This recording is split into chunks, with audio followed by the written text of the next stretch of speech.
শিক্ষার্থীদের কাছে শিক্ষিকা মেহেরিন ছিলেন মায়ের মতো। নিজের জীবনের পরোয়া না করে তিনি শিশুদের বাঁচাতে প্রাণপণ লড়েছিলেন। লড়বেন নাই বা কেন? অন্যের জন্য ঝাঁপিয়ে পড়ার এই বিশাল হৃদয় তো তিনি পরিবার থেকে পেয়েছেন। শিক্ষিকা মেহেরিন সম্পর্কে শহীদ রাষ্ট্রপতি জিয়াউর রহমানের ভাতিজি। হ্যাঁ, ঠিকই শুনেছেন। এমন উঁচু বংশমর্যাদা আর বনেদি ঘরের সন্তান হয়েও তিনি সাধারণ জীবনযাপন করতেন। মাইলস্টোন স্কুল অ্যান্ড কলেজে বিমান বিধ্বস্ত হওয়ার ঘটনায় উঠে আসছে অনেক হৃদয় বিদারক কাহিনী। বেদনা বিধুর সেসব গল্পের মাঝে শিক্ষিকা মেহেরিন এক সাহসিকতার প্রতীক। তিনি একজন নারী, একজন শিক্ষিকা ও একজন মা। নিজে অগ্নিকাণ্ডে ঝলসে গিয়েও শিক্ষার্থীদেরকে বলছিলেন, দৌড়াও, ভয় পেও না, আমি আছি। বিমান দুর্ঘটনায় মুহূর্তে যখন চারদিকে অগ্নিকাণ্ড ছড়িয়ে পড়ে তখন বাচ্চারা চিৎকার করছিল। সবাই যখন দৌড়ে পালাতে চাইছিল, মেহেরিন ছুটে গিয়েছিলেন শিক্ষার্থীদের বাঁচাতে। এতে তিনি নিজেও আহত হন। তবে নিজের প্রাণের মায়া ত্যাগ করে ওই অবস্থাতে তিনি শ্রেণীকক্ষ থেকে একে একে 20 শিক্ষার্থীকে বের করেছিলেন। কিন্তু একজন একজন করে বের করে আনতে আনতে তার নিজের অবস্থা আরো বেশি খারাপ হচ্ছিল।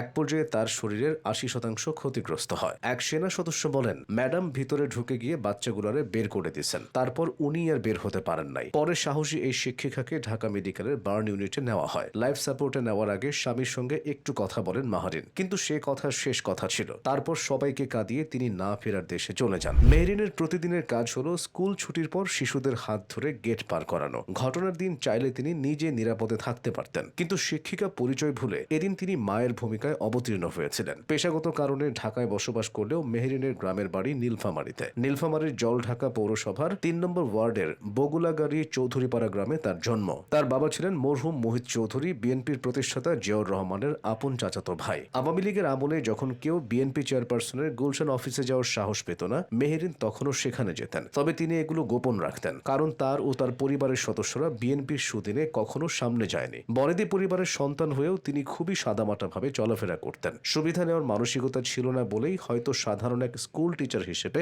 জীবন কাটিয়ে দিয়েছেন। নিজের শিক্ষা জীবনেও মেহরিন ছিলেন অসম্ভব মেধাবী। তিনি মানারত বিশ্ববিদ্যালয়ের ইংরেজি বিভাগ থেকে মাস্টার্স করেছিলেন। পেশাগতভাবে মেহরিন মাইলস্টোন স্কুল অ্যান্ড কলেজের বাংলা মিডিয়াম শাখার 3য় থেকে 5ম শ্রেণীর কোঅর্ডিনেটর ছিলেন। সম্প্রতি গ্রামের বগুলাগাড়ি স্কুল অ্যান্ড কলেজে উন্নয়নমূলক কাজের স্বপ্ন নিয়ে তিনি সেখানে অ্যাডহক কমিটির সভাপতি নির্বাচিত হন। অথচ আজ সেই গ্রামে শোকের মাতম। ভেঙে পড়েছেন মেহরিনের স্বামী মনসুর হেলাল। তাদের সংসারে 2টা ছেলে সন্তান আছে। পৃথিবী ছাড়ার আগে বাবা মাকে হারিয়েছিলেন মেহরিন। গত কয়েক বছরে প্রথমে তার বাবা এবং পরে তার মাও পরপারে পাড়ি জমিয়েছিলেন। পরিবারের বড় সন্তান হিসেবে সকল ভাই বোন বরাবরই মেহরিনকে অভিভাবক হিসেবে মানত।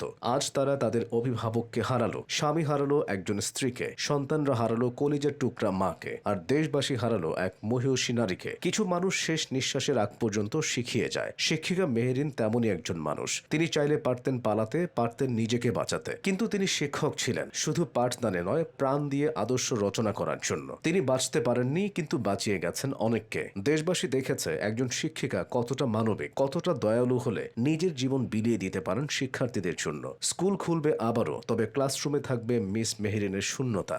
দেয়ালে তখন গুনগুন করে তার কণ্ঠে বাজবে, বই খোলো, চলো শুরু করি।